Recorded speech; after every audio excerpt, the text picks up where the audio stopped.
Ang ganda-ganda mo, lulukuhin kita. Naku, gasgas na yan. Alam nyo mga ante, kahit anong ganda nyo, kahit anong sexy nyo, kahit gano'ng kakinis yung balat nyo na yan, tangina ko maglolo ko yung lalaki na yan, maglolo ko yan. Hindi makukontento yan. Ang problema kasi sa atin, yung ibang mga babae dyan, madaan lang ng kote sa mabubulaklak na salita, tiwalang-tiwala na kagad. Bigay na kagad. Wala namang sabi-sabi, daming sabi-sabi.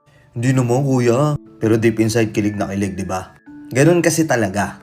Pero ano masasabi ko? Huwag niyong i-base yung pagmamahal niya based lang sa sinasabi niya. Hindi porket sinabihan ka ng mabubulaklak na salita o magagandang salita, ibig sabihin seryoso na talaga siya. Lahat magkakatalo yan sa gawa, sa kilos, sa ugali, sa kung anong ginagawa niya talaga. Kasi sa totoo lang naman, di ba? Meron nga dyan ang ganda-ganda na iniwan pa eh. Ang ganda-ganda na niloko pa eh. Kasi nga hindi na kontento yung lalaki. Tignan mo si Catherine. Magandang babae na yun. Pero niloko pa din. Hindi naman sa pinag-overthink ko kayo. Pero hindi lang tayo sa buhay dapat maging wais. Kailangan pati sa relationship. Kasi oo, real talk. Hindi porket maganda ka, hindi porket guwapo ka, mag-i-stay na agad sa yun. At wala na sa inyo yung problema. Ginagawa niyo yung best nyo eh. You are trying your best to be as good looking as possible. Yung tipong ang ganda nyo na nga tapos ang ganda pa ng ugali nyo. Mabait kayo, mapagbigay, mapagpatawad, but yet your partner still choose to cheat. Wala naman akong masamang intention dito sa content na to. Hindi ko naman sinabing porket sinabihan lang kayo na maganda eh, hindi yun totoo. Nakapag kinompliment kayo ng lalaki eh, hindi na totoo yun. Nakapag sinabihan kayo na mabubulaklak na salita, ibig sabihin nun manluloko na sila. Hindi naman sa ganun. Ang sinasabi ko lang, huwag kayong basta-basta magpapadala sa mabubulaklak na salita.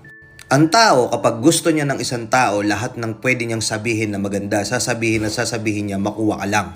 Ang problema, kapag nakuha ka na nung tao na yun, papahalagahan ka ba?